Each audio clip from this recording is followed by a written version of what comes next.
और आपका educational background? ನನ್ನ ಹೆಸರು ಬಸವರಾಜ್. ओके ನಾನು ಸಿವಿಲ್ ಇಂಜಿನಿಯರಿಂಗ್ ಮಾಡಿದ್ದೀನಿ ओके. आप कहाँ से बिलोंग करते हो? ಕರ್ನಾಟಕ ಸರ್. कर्नाटक से. और अभी आप जो इंटरव्यू देकर आ रहा है, ये यूपीएससी में आपका कौन सा अटैम्प्ट था? आपका मीडियम और ऑप्शनल सब्जेक्ट क्या है? 4th अटेम्प्ट था मेरा और ऑप्शनल एंथ्रोपोलॉजी है, इंग्लिश मीडियम है. English medium. इंटरव्यू कौन सा था? जैसे कि आपने बताया 4th अटैम्प्ट था और इंटरव्यू पहला इंटरव्यू. पहला इंटरव्यू. ओके, पहला मतलब 4th अटैम्प्ट में आप पहला इंटरव्यू दे रहे हो. आपका एक्सपीरियंस कैसा रहा और कैसा लग रहा है अभी आपको? बढ़िया था एक्सपीरियंस तो. बस मैम आई थी ओके. और 4 मेंबर बैठे थे, थोड़ा दूर था तो ज़्यादा. किसका बोर्ड था? सुमन शर्मा मैडम का आया था बोर्ड. ओके, जैसे ही आपने इंटरव्यू हॉल में एंट्री किया, वो फर्स्ट सवाल क्या था? पहला सवाल क्या था? क्या मेरा नाम के बारे में पूछे, नाम का मीनिंग क्या है, तो मैंने बोल दिया. बस क्या उसके- बोला फिर आपने? मेरा नाम का मीनिंग है बसवराज है, तो मीनिंग पूछा, मैं बोला एक बसवना एक 12th सेंचुरी सेंट था, उसके हिसाब से मेरा नाम भी रखा गया. अच्छा अच्छा.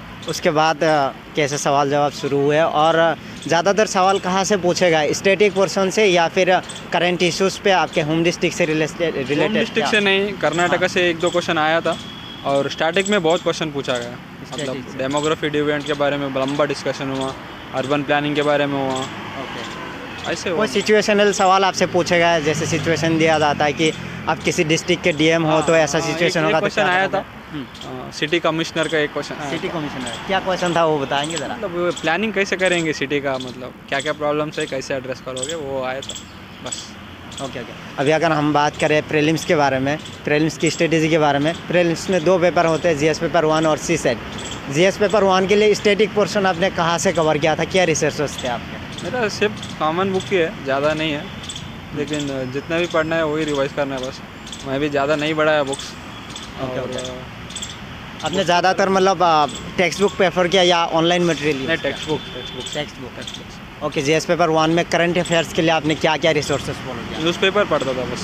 सिर्फ न्यूज़पेपर, मैगजीन वगैरह? मटेरियल भी है, थोड़ा मटेरियल पढ़ा हूँ, रेफ़र किया है, वैसे नहीं है, रेफ़र किया है. क्या क्या रेफर किया था? मंथली मैगजीन वगैरह? मंथली मैगजीन भी किया था और कंपाइलेशन आता है ना, वो हाँ, भी हाँ. रेफ़र किया था. PT 365 पढ़ा था आपने? पढ़ा था एक तो, बस साइंस का पढ़ा था मैं, और सभी नहीं पढ़ा, बस साइंस का और 2-3 पढ़ा था. ओके, सी सेट के बारे में बताइए. हर साल जो है प्रीलिम्स में सी सेट टफ होते जा रहा है और इस बार भी जो 2023 का प्रीलिम्स आया था काफ़ी टफ आया था. हाँ, उसके बारे में बहुत टफ आया था इस बारे में. प्रीलिम्स पेपर के बारे में थोड़ा सा शुरुआत से बताइए. अभी जीएस पेपर 1 में स्टैटिक पोर्शन आपने कहाँ से कवर किया था? स्टैटिक जो बुक्स है वहीं से कवर किया, ज़्यादा नहीं किया. बाकी तो करंट अफेयर्स तो न्यूज़पेपर और दोनों थोड़ा कंपाइलेशन पढ़ा था बस. ओके.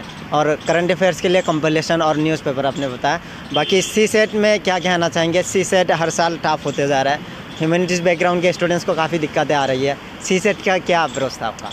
ह्यूमैनिटीज़ का तो उनका मैं बोलता हूँ इंग्लिश थोड़ा स्ट्रांग करो. यस. अगर हिंदी है तो हिंदी आपका अच्छा हो जाएगा. ओके. अगर दूसरा मैथमेटिक्स ये पॉइंट में आया तो बेसिक्स बहुत ज़रूरी हो रहा है. 2-3 मतलब प्रोबेबिलिटी, परम्यूटेशन क्या सी वगैरह. सेट के लिए क्लासेस लेनी ज़रूरी है? कोचिंग वगैरह लेना चाहिए? सेल्फ स्टडी से हो कुछ सकता है? नहीं बोलूँगा, उनकी मर्जी है वो. हाँ, ये तो उनको है. चाहिए वो ले लेते हैं, वैसे आपने नहीं लिया था? मैं नहीं लिया.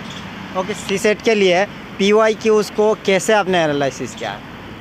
कितने साल के PYQs को आपने प्रैक्टिस किया था? सी सेट को आप जैसे आप बताए बहुत टफ हो रहा है. PYQ तो अगर 4-5 साल पहले गए तो बहुत ईजी है वो. अभी वो ज़्यादा काम नहीं आएगा. 2-3 साल का में अच्छे आया है. मतलब 22 का देखो, 21 का देखो, बस उससे पीछे जाने से ज़्यादा मतलब नहीं है. टफनेस बढ़ते जा रहा है तो आप इजी सॉल्व करके बहुत कॉन्फिडेंट लग जाओगे, उधर जाके एग्ज़ाम में नहीं कर पा सकते. इसलिए तो दूसरे देखो, अगर कैट का देखो हो सके तो, और बाकी सारे एग्ज़ाम बहुत सारे हैं उनसे देखो. बाकी जो यूपीएससी कंडक्ट कराती है सारे कोचिंग का मतलब यूपीएससी नहीं, यूपीएससी बहुत टफ पूछ रहा है आजकल. तो कैट IIM के लिए करता है, तो दूसरा उससे पढ़ो थोड़ा एक टॉपिक चुन के, सभी नहीं, सभी पढ़ दे तो पूरा अलग एग्ज़ाम है वो. अच्छा. वो अलग एग्ज़ाम है. राइट. चुन के पढ़ना, उसमें बेसिक कॉन्सेप्ट बहुत इंपॉर्टेंट होता है बस.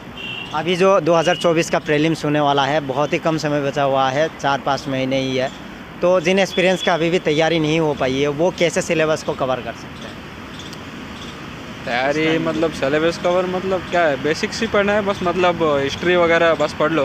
हिस्ट्री इकोनॉमी का बहुत अंडरस्टैंडिंग होना चाहिए, बेसिक मतलब बहुत अंडरस्टैंडिंग एप्लीकेशन होना चाहिए, वो सब तैयारी करो। बाकी तो करंट अफेयर्स तो जितना हो ज़्यादातर स्टैटिक पोर्शन का स्टैटिक का पोर्शन का ना, स्टैटिक का बहुत एप्लीकेशन जो होता है ना वो दिक्कत हो जाता है। इकोनॉमी में समझो ये इन्फ्लेशन पूछ लिया तो उसमें गलत कर दिया तो ख़त्म, घर जाना है ये। अभी अच्छा अच्छा, अभी मॉक क्वेश्चन होता है, इसलिए बेसिक के लिए मैं बहुत ये करता हूँ। हाँ हाँ। अच्छा, टेस्ट सीरीज़ कितने लगाने चाहिए? अभी जो है एस्पिरेंट्स सारे टेस्ट सीरीज़ लगाने में व्यस्त होंगे, तो कितने टेस्ट सीरीज़ लगाने से कब तक लगाने चाहिए? ये अपना अपना हिसाब से आपने कितने लगाए? मैं लगाया था कितना?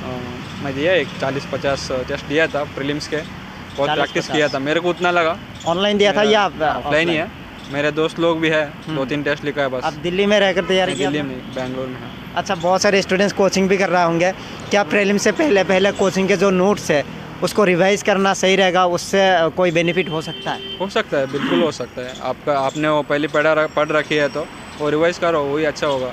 सिर्फ वो नोट्स काफ़ी है या फिर और भी रिसोर्सेज देखने चाहिए? देखना चाहिए, अगर आपका नोट्स कैसा है उससे हिसाब से डिपेंड होता है वो। अगर अच्छा किया है तो वही काफ़ी हो सकता है, नहीं तो थोड़ा देखना पड़ेगा। और सर, बहुत सारे टॉपर ये कहते हैं कि पेपर से पहले शॉर्ट नोट्स बनाने चाहिए, तो आपको क्या लगता है, शॉर्ट नोट्स बनाने चाहिए और किस तरीके से बनाने चाहिए? मैं तो बनाया था, मेंस के लिए मैं बनाया था, बहुत अच्छे से बनाया कैसे बनाया था, थोड़ा सा एक्सप्लेन करेंगे आप? ऐसा मतलब बस जितने एक टॉपिक ले लो, उसमें जितना जितना इम्पोर्टेंट है, एक समझो टर्म्स जो है वो लिख लो, बाद में डेटा लिख लो, बस बाद में वो रिवाइज करते रहना बार बार। बस मेरा भी हो गया था थोड़ा, 2-3 सब्जेक्ट में अच्छा कर लिया था मैं, बाकी तो अच्छा। लास्ट में वीडियो के अंत में आप उन एक्सपीरियंस को क्या मैसेज देना चाहेंगे जो अभी प्रीलिम्स के लिए तैयारी कर रहा है? क्या है, खूब सारे पढ़ो बस। हाँ। हो गया। चलिए सर, ठीक है, आपको बहुत बहुत धन्यवाद, कंग्रेचुलेशंस।